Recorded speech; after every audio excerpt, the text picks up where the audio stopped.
Welcome to the Seattle Investors Club podcast with Julie Clark and Joe Bauer, where we share the nuts and bolts of real estate investing from our 20-plus years in the industry. Sit back, relax, listen, and immediately take action. Are you ready? Here we go.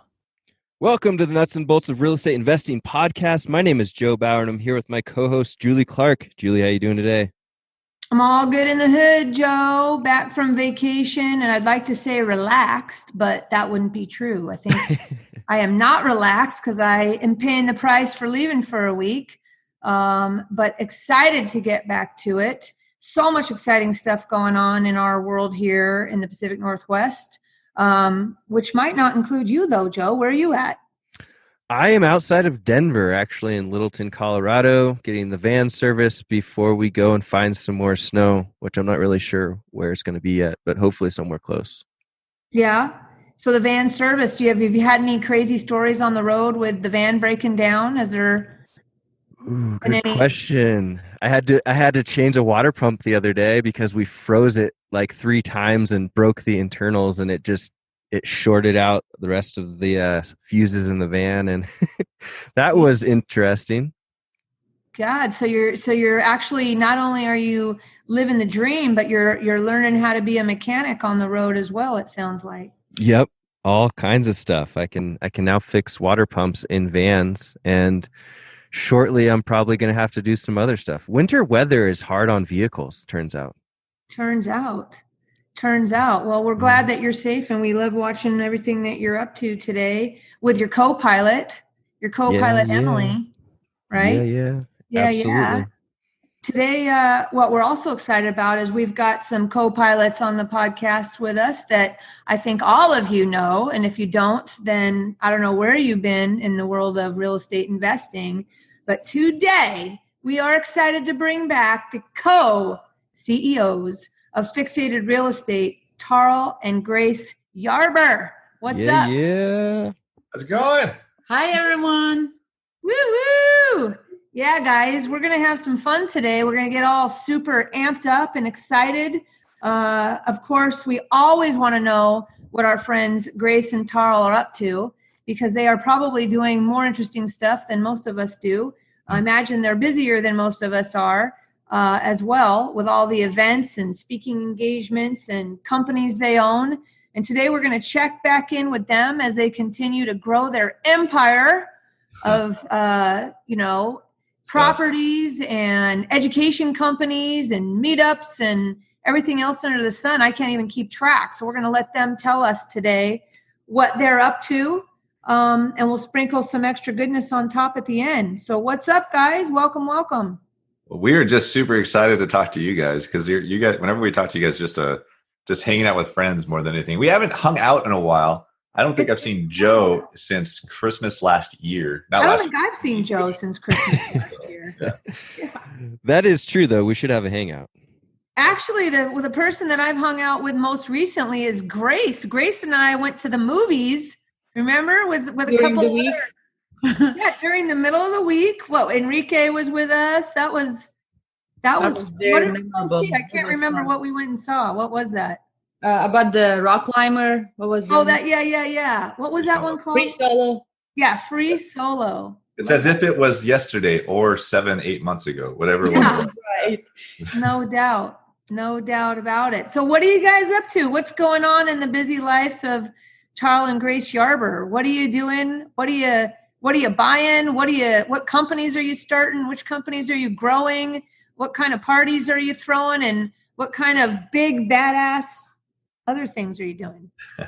So we're always doing something for sure. But the last 2 years have been very different for us because we used to do tons and tons and tons of flips all the time for years and years and years. But the last 2 years we've been digitally, whatever that word is, focused on buy and holds and turning our flips more into rentals through the BRRRR method: buy, rehab, rent, refinance, repeat.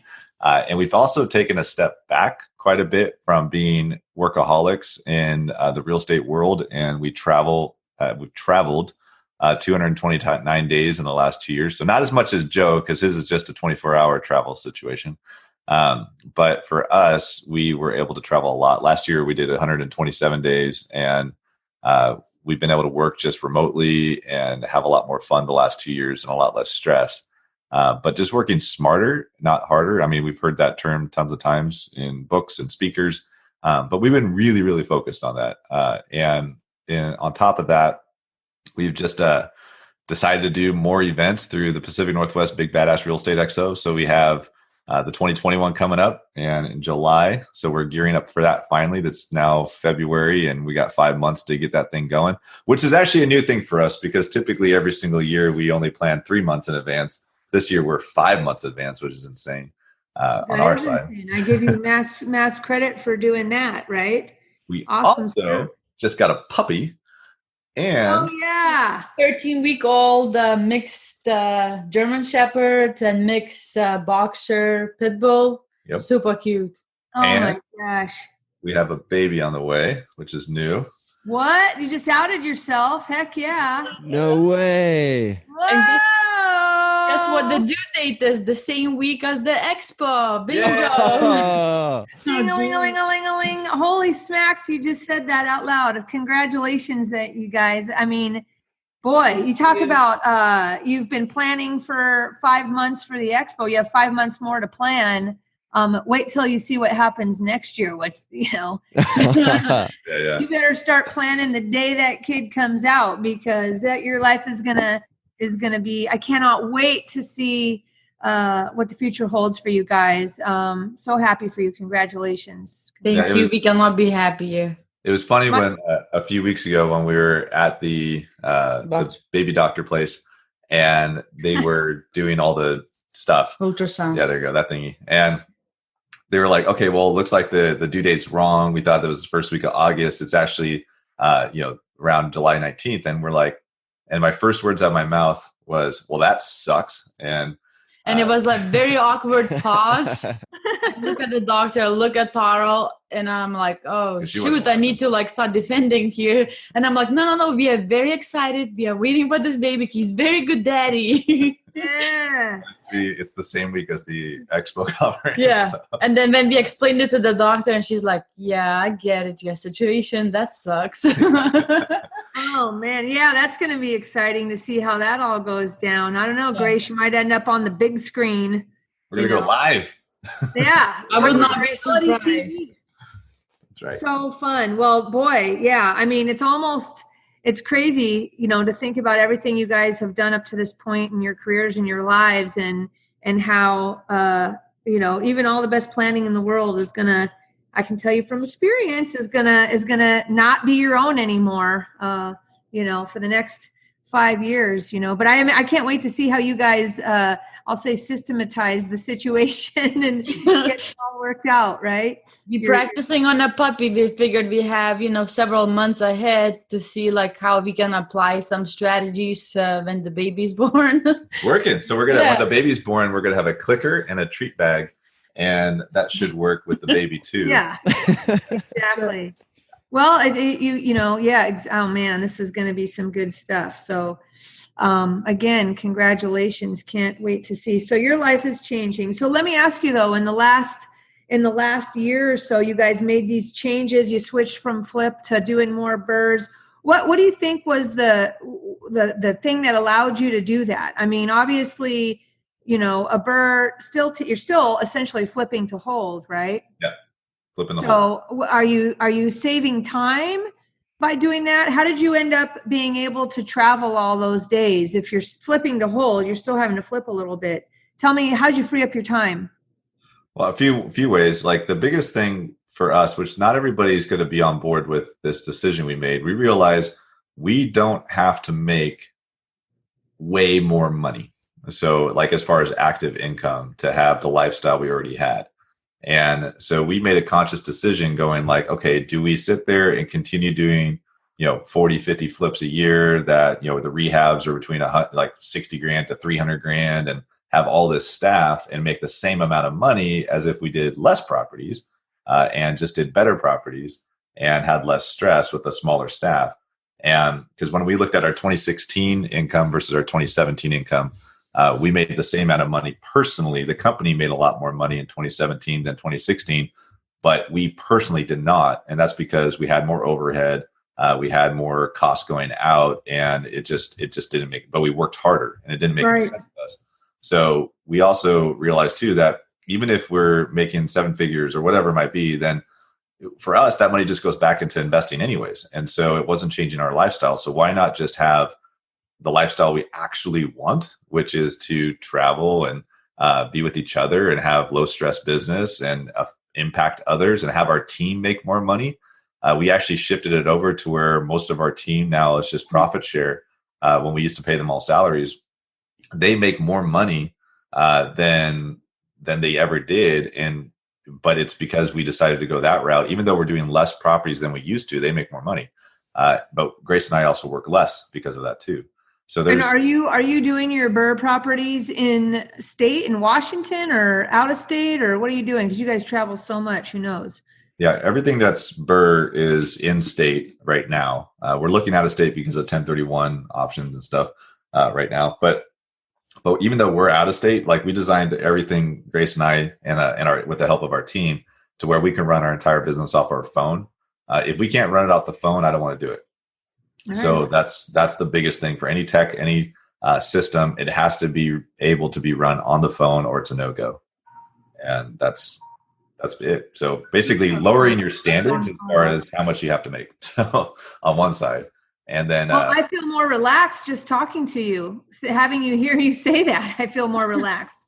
It's like it's okay to live that way. Yeah, and know what you want. Like, I mean, Joe made a decision. He wants to go live out of a van by the river, like lots of rivers all over the world, and he's doing that. And so, why couldn't we? And Joe was actually an inspiration on a lot of stuff too when he was talking about van life.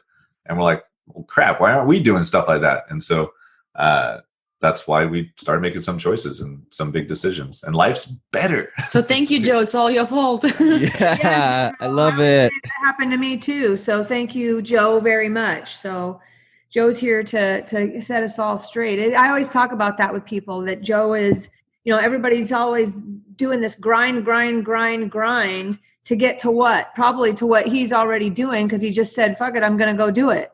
Mm-hmm. Exactly. It's great. And we appreciate that, Brother Joseph, very much. So what are you most excited about these days, Tarl and Grace, aside from the mini Tarl and Grace that is well, we're most excited about the families. And the mini furry one that has already entered your lives. Beyond that, what are you excited about? Well, it is kind of funny because as soon as the beginning of this year hit, our travel went to zero. We got back from we were in the Caribbean, and we got back on January 2nd. So we went to Iceland, Europe, Caribbean, home. And then we haven't really left home since. I went to Oakland for 2 days the other day, but that's it. Intentionally reducing the amount of travel, how much. And then we immediately get a puppy, and then we start settling at home, and we're looking at putting an addition on the house and all this other stuff. And it's our travel just said, all right, we're going to be home now. So we actually are kind of excited about being home for a while and figuring that out. What we're most excited about right now is our team's doing great. We have an amazing staff now. We've been refining the heck out of our systems even more on our real estate side to make our lives even better. We've started shifting gears in some other different properties with multifamily and commercial and a couple other aspects there, and doing better properties. But honestly, too, we have the Pacific Northwest Big Badass Real Estate Wealth Expo. We've also been expanding our meetup fixated on real estate into different cities and having more impact there. And then we've also been helping Bigger Pockets a ton lately with their content, their video content, their conferences that they're running, all that kind of stuff too, which is kind of fun to make friends. Yeah, tell us more about that. So where are all the fixated meetup events these days, and what is your involvement with Bigger Pockets, and do a little more deep dive for me on that.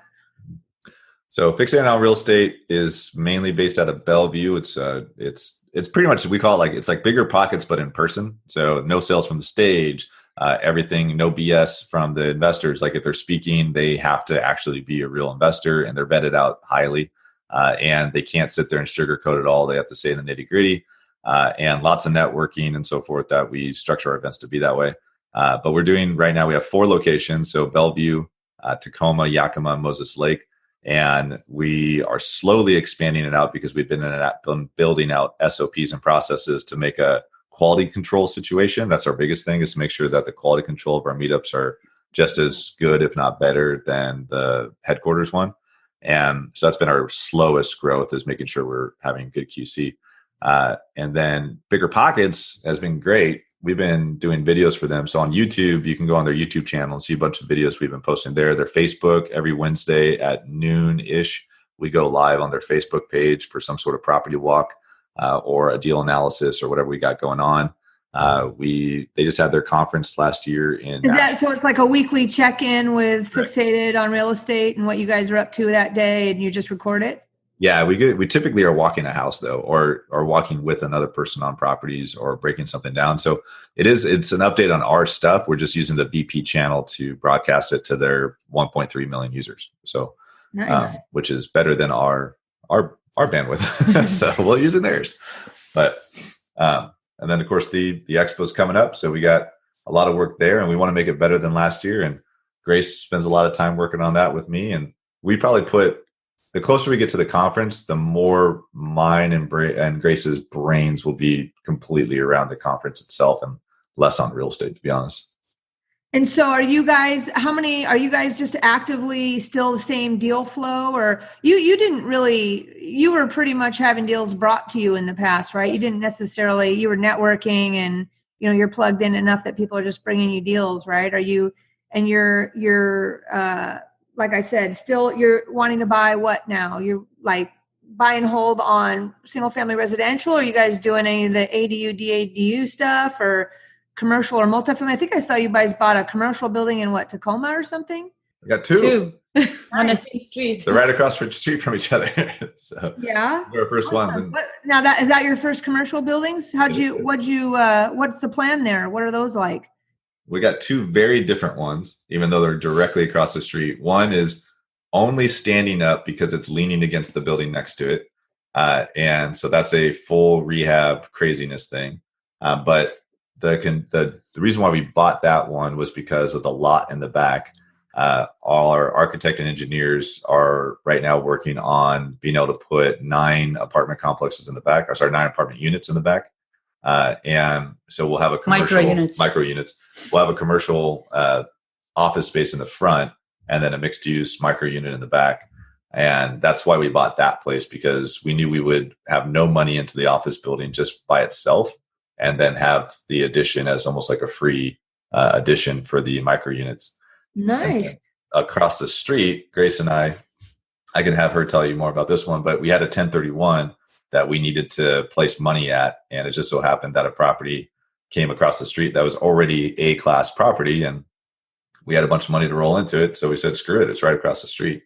And she's all in charge of that one. And what's going on with that one right now? So that one we're going to be renting out as is. All the remodeling has been done. It's a very beautiful renovated place. And then in the back, it also has a lot of space where we are planning to add like shipping container, office type, like a gas fireplace, to have like some add-ons for the new tenant who would be moving in.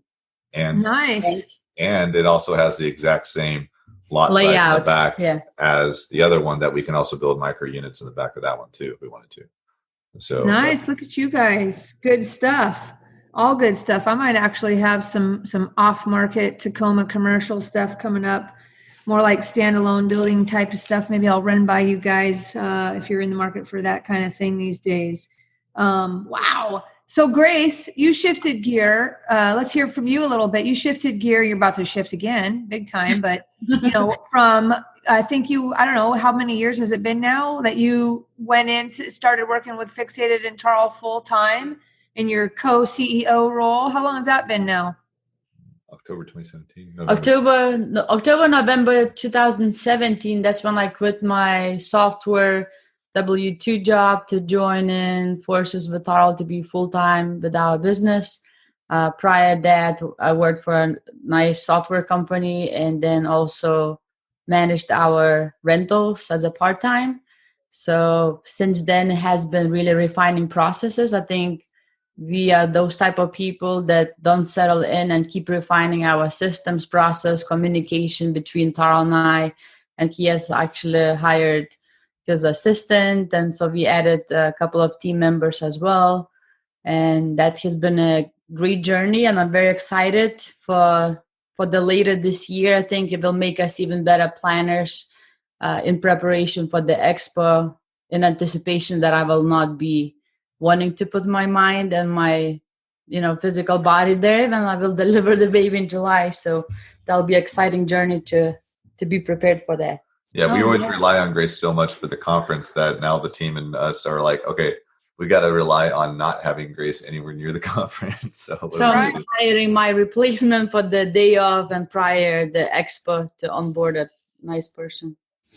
So for those people listening that, our husband-wife team, what has been the biggest challenge? Does it turn out when for the last 2.5 years or however long it's been, has it been what you thought it was going to be? Was it harder? Was it smoother? Did it take more adjusting? And do you guys have total separation of duties now? Or did it take a while, for Tarl to delegate? You know what I mean? I think the biggest success was before we even got together full time to begin working and having me to come on a team, is having that defined lane, what my responsibilities will be and what my lane will be. And that was property management to be like my baby, to managing all of our rentals. As soon as the rehab is complete, then it goes on Grace's plate. So that has worked very well. So it hasn't been really challenges because we have worked, very hard before me joining to be able to be effective. And as time goes on, I think it's just communication, because we do work from our home. So it's like home office at times. Like sometimes we still need to work on, cannot just pop in an office and then, what the Tarls disrupt me or I disrupt him. So we came up with the rule. We would ask for permission, say, is there a good time? Can I ask you a question? Versus being entitled. It's like, hey, we work in an office, home office and at home, that we can just reach into, like, if the person is working in the middle of some task. Yeah, it's easy when you're in the same house just to yell across the house. Be like, hey, do you know that? And like when you're knee deep in your own stuff and having those interruptions and so forth, just like an office environment, but at home, it could be about anything, not just business. So that has been transition, but I'm very happy that we have very open communication to express if we bog down by that, say, hey, let's chat about it. How can we make it better? Yeah, it's exactly biggest thing. Any advice either Grace and I can give is open communication. I think we've both seen a lot of couples, even ourselves at times, where if we hold in our issue, then it gets bigger and bigger and bigger. It grows. and all of a sudden it just blows up later. Versus if you have an issue now, bring it up now. If the timing's right, but bring it up now. So that way it could just get done with when it's a baby, not a Godzilla. And so that's been very, very helpful for us. Good advice for everybody. So tell me again, what are your different divisions of your business? You guys are like a conglomerate, I feel like now, It's a very small team conglomerate, yes. But we do a lot of stuff with just a few people. But ultimately we used to have project managers too, but we got rid of those guys because they all suck. But and I only say that because I've never hired an awesome project manager. But that's it. Maybe want to come one day. One day, maybe somebody listening. So that's it. What we've done instead, we've taken, like, even on a project management side, we just chopped up that position and spread it out amongst people with their own unique lane. So we're really, really big on lanes. So if Grace is in charge of property management, then she's in charge of property management. Now she can ask the team for help, but at the end of the day, the ultimate responsibility falls on her shoulders to achieve whatever she needs to for that property management side.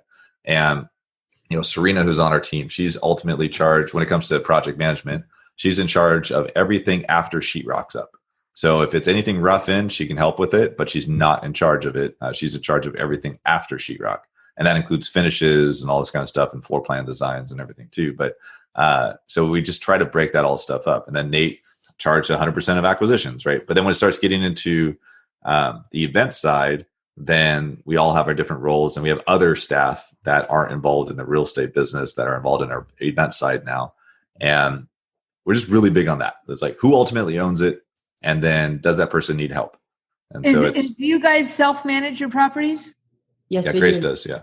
Okay, gotcha. Like and you list your own properties because Serena is a broker, right? Yeah, we allow other people to list our properties if it's negotiated into the purchase. So if a wholesaler brings us a deal and they're licensed and they negotiate it up front with us, then we'll give them the back end listing. Sure. But if they don't negotiate it, we just go about our normal lives and we're going to list it. So here's a side note. If you're a wholesaler and you expect the listing, ask for it before you sell us the house. So don't just assume it's a gimme. And unless we talk about it like initially, which it's going to be a gimme if we talk about it, but don't hit me up 2-3 months after you sold me the house and haven't talked to me since selling us the house and say, hey, when am I listing it? I'm like, you're licensed? What the hell? Have you had that experience? It sounds like you have. Yeah, it actually happened last night. So, but besides point. Okay. To somebody that we bought a house from 2 months ago.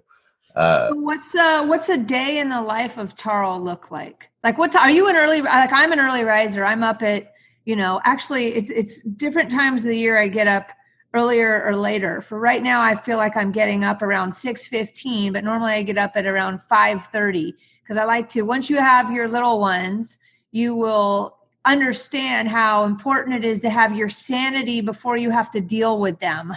And so for that purpose, I get up at 5:30 in the morning and I let myself do whatever I want, read whatever I want, drink whatever coffee as long as I want, look at social media, stupid stuff, or study whatever. And it's my time to feel like I've accomplished something for myself before I have to deal with everybody else in my house. Are you guys, Tarl, are you an early riser, or are you guys like sleep in and stay up late, or what's your story? So Grace and I are both big advocates of the miracle morning aspect of, wake up earlier and spend the first hour or two of every morning doing something for you before you actually start working.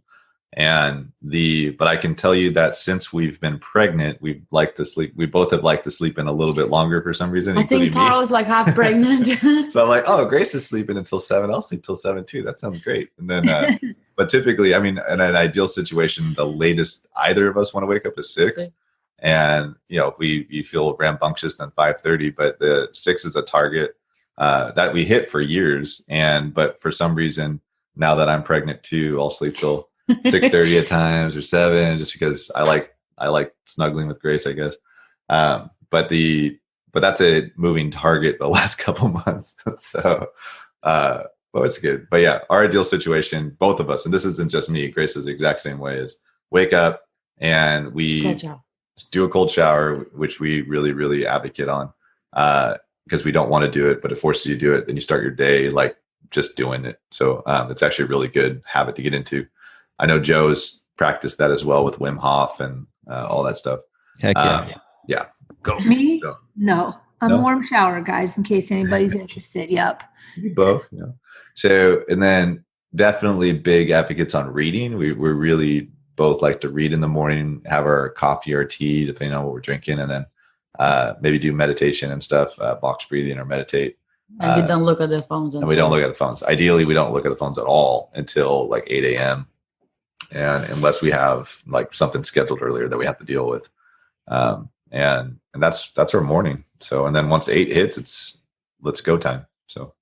Yeah. And so what does the go time look like? So you guys go your separate directions and you guys go do your things. What is a daily life? I know Grace is working on all the property management and the expo, and what does Tarl's day look like? A typical day. Do you have like Joe is highly scheduled, right? He knows what day he's doing what things. I remember he used to, I don't know if he still does, Joe had themed days where he would do stuff, certain things on certain days. He called them something like theme days. How about you, Tarl? Are you highly organized with your week where you're doing certain things, certain days of every week? Or are you kind of like, what's in front of me that's most important? That's what I'm going to work on today. I am definitely in the Joe camp on this. So I'm a Nazi on my schedule. So especially when we have so many things that pull me, and because we don't have a project manager, I still have to do some stuff for the real estate project management side. I don't have to do a lot. Most of what I have to do for our real estate project management is just at the start of the project. And then after that, I should never touch the project again. But I still got to deal with it if we bought a house. And then we got all the events business, the bigger pocket stuff, the webinar things we do, the acquisitions. I'm in charge of that. Then we got my assistant. Then I get pulled into, a bunch of little things that it's just a lot of task switching. So the only thing that works well for me is time blocking and doing theme days like Joe, right? So if I'm going to have to do a rehab day or a construction day or a real estate day, I want it to be a day, not an hour each day or 2 hours each day, because that messes me up. It's unavoidable sometimes where I have to schedule that in, where I do a little bit of real estate every day. But mostly I'll take a Tuesday, and Tuesday is my real estate day, for instance. And if you want me to work on stuff that's proactive real estate, it's going to be on Tuesday. And outside of any normal management questions that might get asked. But I really chunk it in that way as much as possible. Right? Wednesday is always events or recordings or videos or broadcasting or anything that we have to do in media level. It's a Wednesday, for instance. So yeah, I'm a big believer in theme days, because task switching kills you. If you have too many tasks that are completely different from the other ones, it's very, very challenging to get your brain to shift gears that fast in a small amount of time. Everybody, that could be probably one of the biggest nuggets that you would drop today, is that exact statement that you just made right there. For those of you who are getting systematized and so forth, that's a big one, absolutely a big one right there. So do you guys not record content every day? You do that once or twice a week? Yeah, Wednesdays are our main content day. So it's we have a pretty much full-time videographer now on our team, Alex. He's a great dude. And how do you pay for that? Do you pay just a salary or a project by project, or?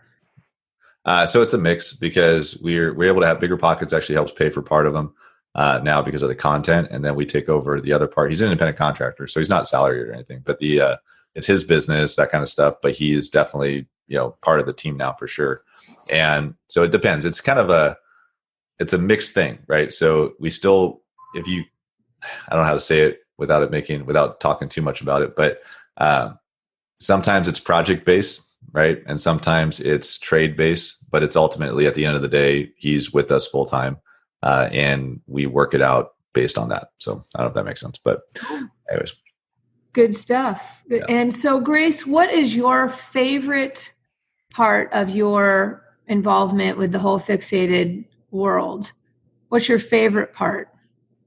It's really empowering, where our office is, coming down from the master bedroom upstairs, coming down, and that's being together with Tarl and share common goals and ideas, and being a driving force and encouragement to each other every day to work towards common goal.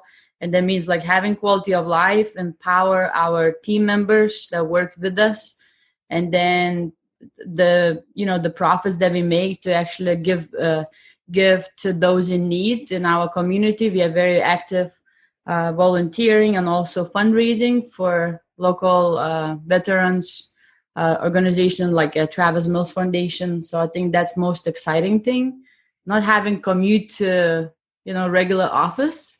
Even we have considered, we said hey, as team grows and how shall we do it? It's very exciting part not to have to commute.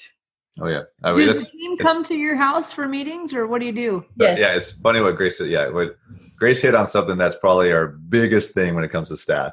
They have to be independent. We do not want people that aren't working unless they're around us, kind of a thing. They need self-starter, motivated people that can work from home, work from their car, work 8-9 p.m. Sometimes could have whatever. If they wanted to be, they can be half a day off, but as long as work is being done. All we care about is results. So if their results take them 2 hours a week, great, we don't care. And as long as the results are done. And so we really look for that special person that can do that and manage their own schedule. But they do come to the office every Monday. So everybody comes to our house, home office. Everybody comes to our house every Monday. There's 7 of us right now that show up. Yeah. And that are technically the core part of the team is the 7 of us. But everybody else is expendable. But hopefully they don't listen to this. But that's our biggest thing. That's the only time everybody's here.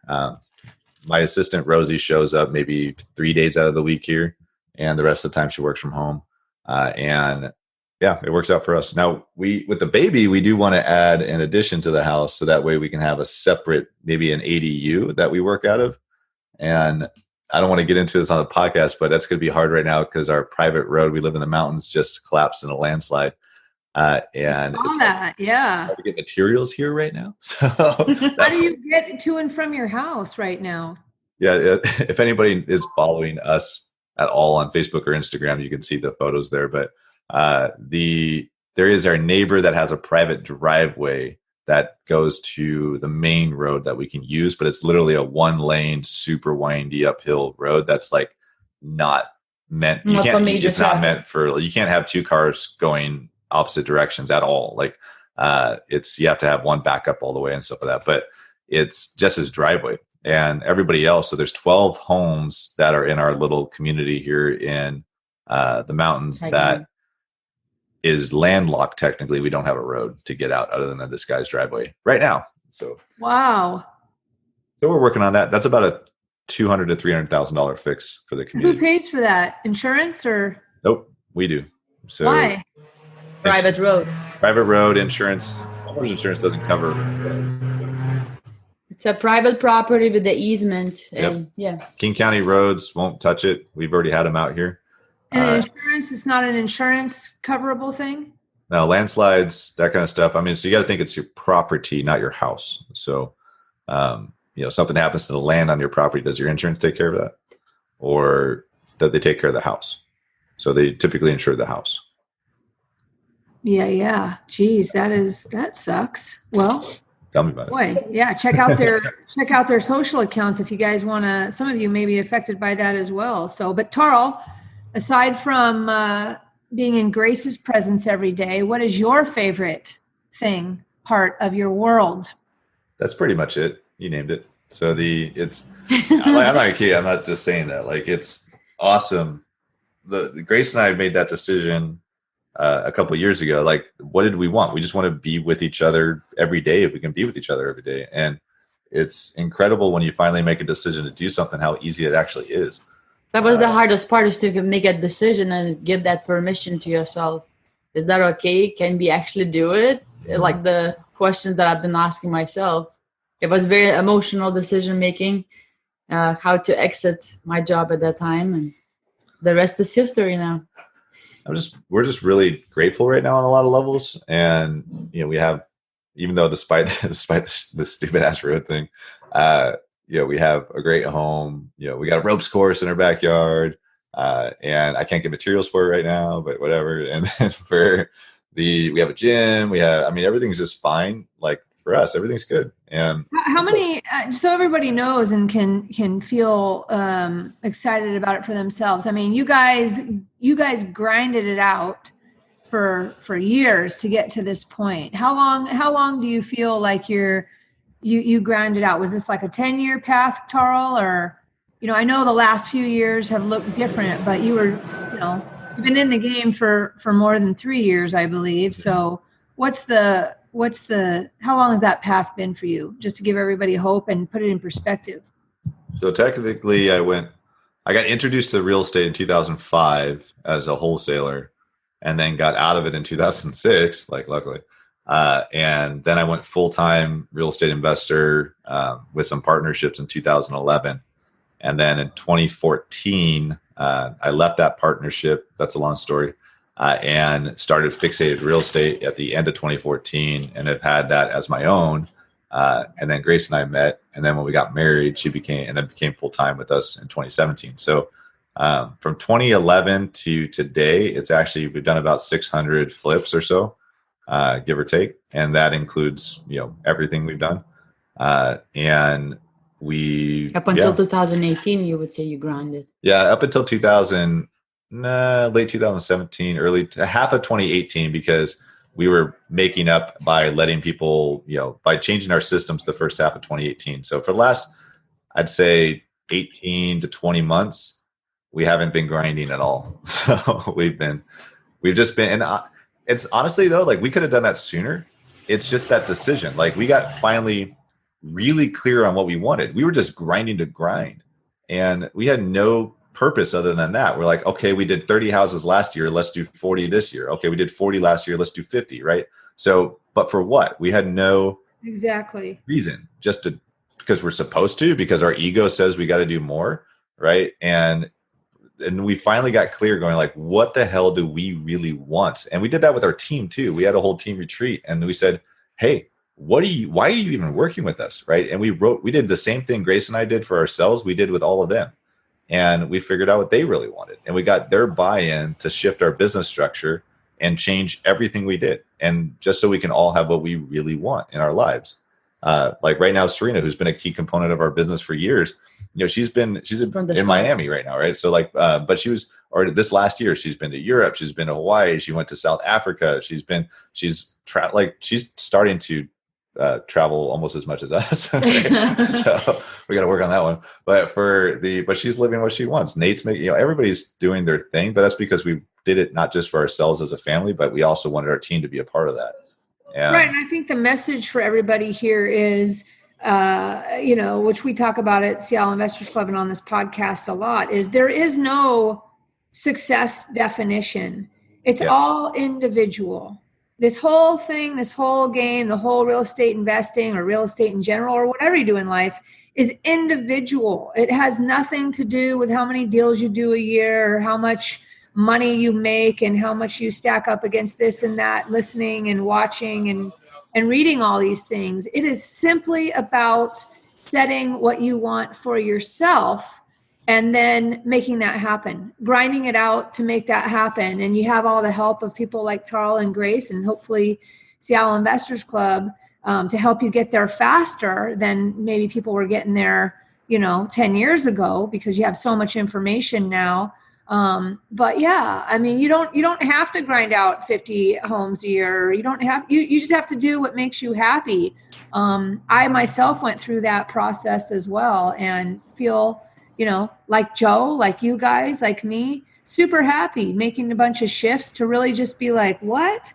And put it into perspective for what I want just for myself and my family. And it's been awesome for me too. So, you guys just reflect back, everybody that's listening and don't get caught up in the bullshit of, all the social media and the podcasts and the events and the whatever.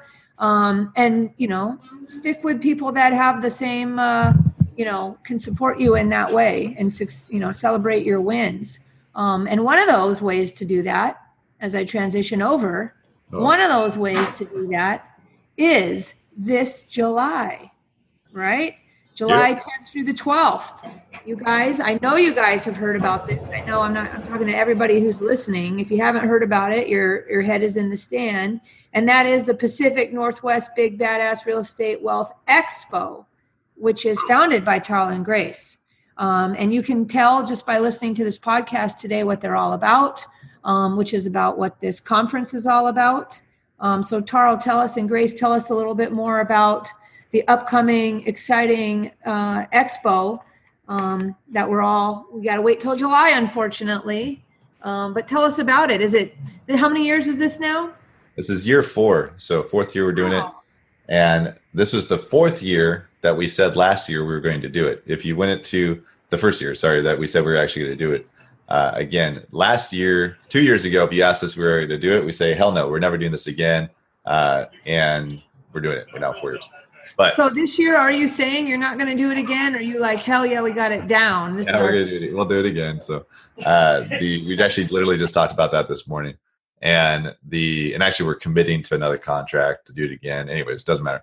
But last year we had 951 attendees, badass investors show up to it. We had 71 vendors and exhibitors. We had 49 presentations, multiple stages. We raised $230,000 for charity at the event through a live auction. Wow. We had VIP speaker dinners. We had big cocktail parties. We just do it all. It's a massive networking event for real estate investors. And it doesn't matter what you invest in, whether it's multifamily, syndication stuff, commercial, single, build, develop, flip, burr, whatever. This is the buffet, like a buffet for real estate, right? It's got everything. So, and it's meant to be to where everybody in any walk of life of real estate, where even if you're a real estate professional, we all come together in one place once a year, network with each other, get new ideas, and have those things come and help us for the rest of the year for our businesses. Heck yeah. Are there any new topics this year from compared to previous years that you've added on? I know that one of your things is that you guys are great at listening and getting the feedback from all your attendees and refining and making it bigger and badder ass every year. Is there anything that's new and different this year? I mean, last year was freaking spectacular. Can't imagine what else there could be, but is there anything that we can look forward to? It was like we're talking about the marketing this year, going like, if you thought last year was better, it's going to be just as good, or whatever. Like, so it's versus every year previously, we're always like, if you thought last year was better, this year's going to be even better, bigger and better. Well, in reality, actually, it's going to be better. So we have there's a few things we took away from last year, which was by far the best one we've ever done, and it just really set the standard really high for all future ones.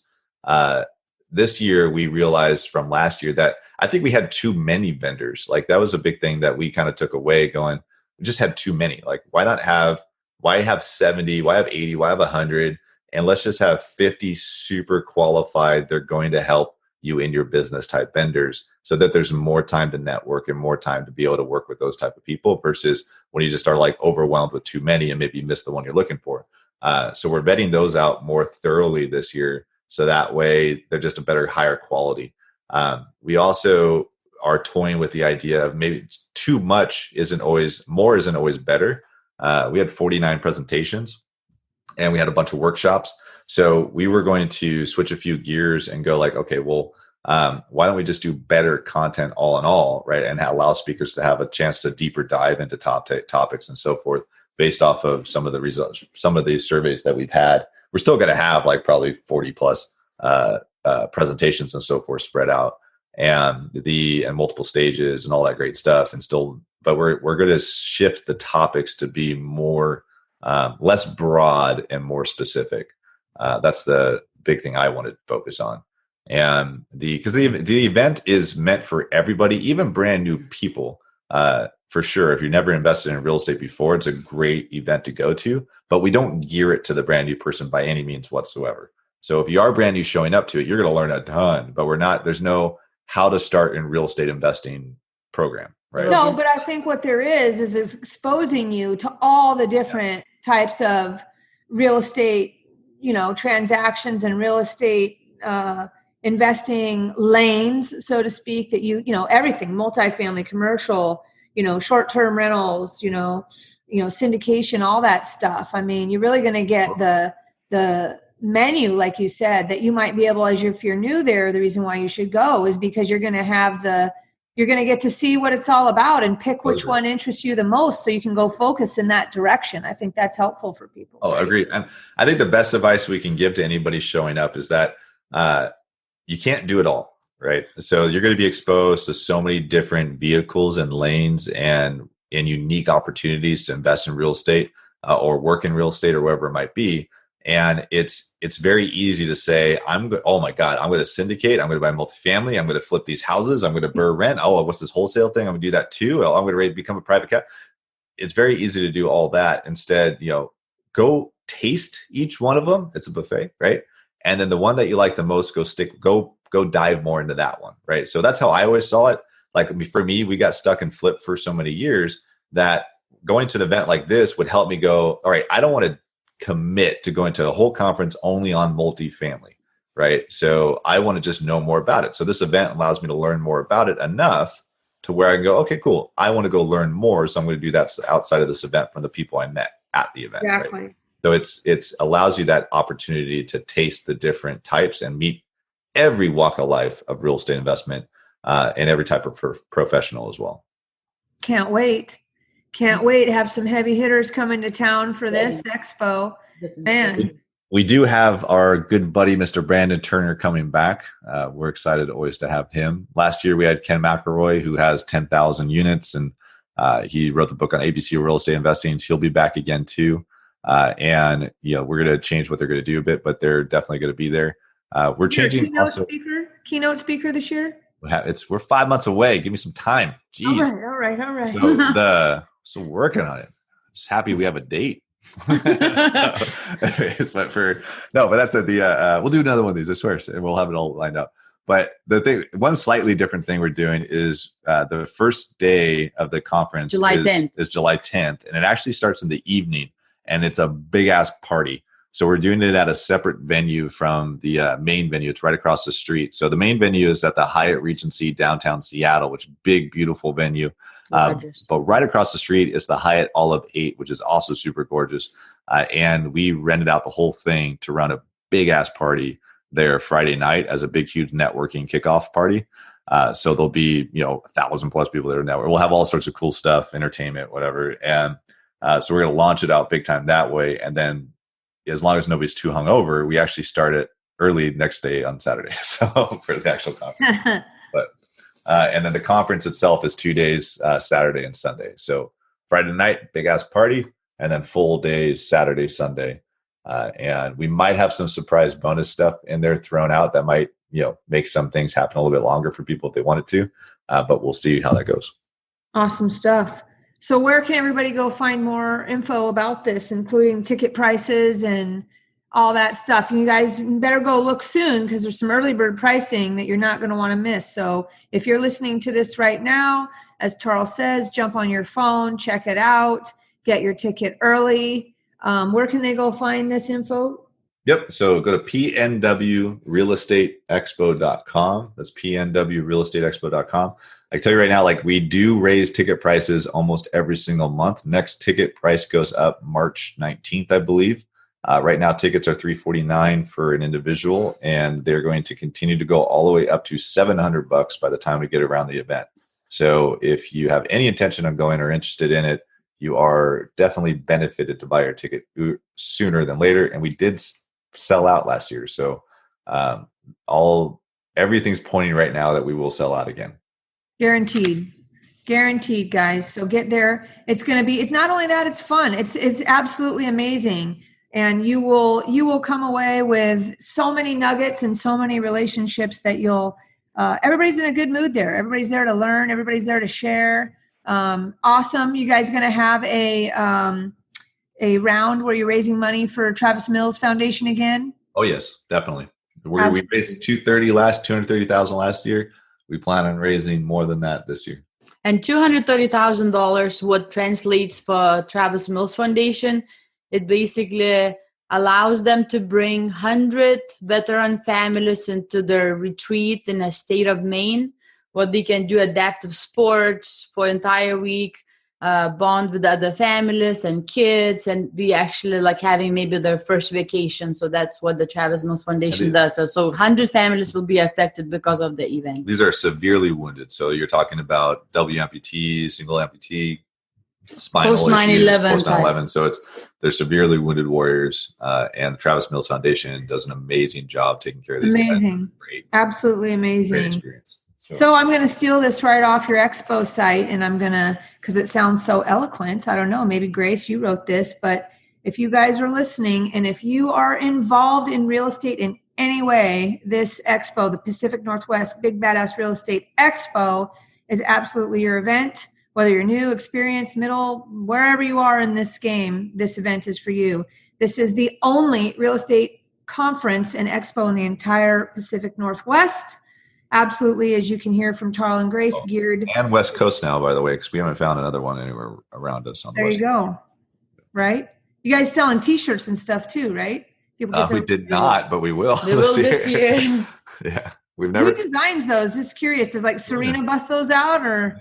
Serena is our graphic designer. She was by trade before she even joined our team. So we are very blessed to have her. It's funny. We actually just got this morning, she just sent me the design for the T-shirt this year. So it's, I'm going to post it on social media to have people vote on what they want for the T-shirt. But we never sold them before. You had to be a volunteer to get it or a speaker before. But we had a huge demand from attendees or speakers. They would be like, "Hey, God, do you have any extras from volunteers?"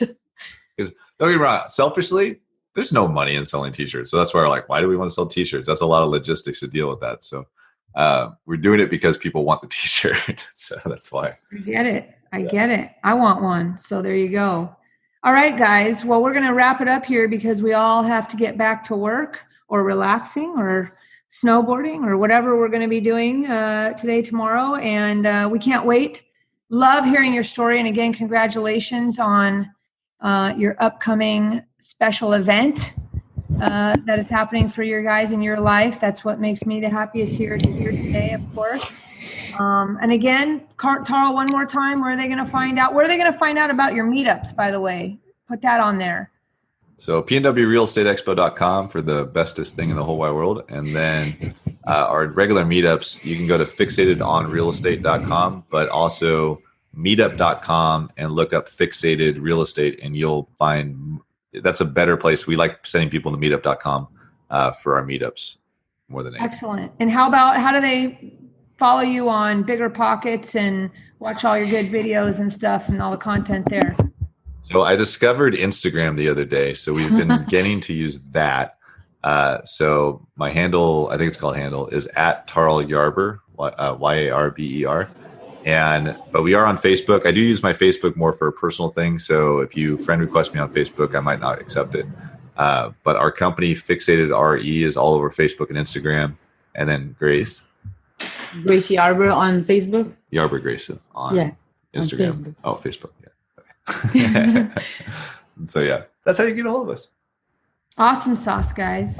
Well, I hopefully I'll see you before July, but I don't know. Everybody travels so much and everybody's so busy, it might not. So thanks again for jumping on this today with us, guys. We always love to hear from you. And anything else you want to add, Joseph? Where can everybody find the details of today's podcast? Yeah, if you guys want to read this podcast rather than listen to it, or read it and listen to it, you can find the show notes at seattleinvestorsclub.com/105. And if you enjoy this podcast at all, make sure that you give us a review and hit that subscribe button. Good stuff. Thank you so much, Joe and Julia, for having us so much. We care about you guys. Thank you, guys. See you soon. Adios, everybody. See ya. Bye. Thanks for listening to the Seattle Investors Club podcast. If you have questions that you'd like to have answered on the show, shoot us an email at info@seattleinvestorsclub.com. Now go out, take that action, and build that real estate business. Thanks for listening.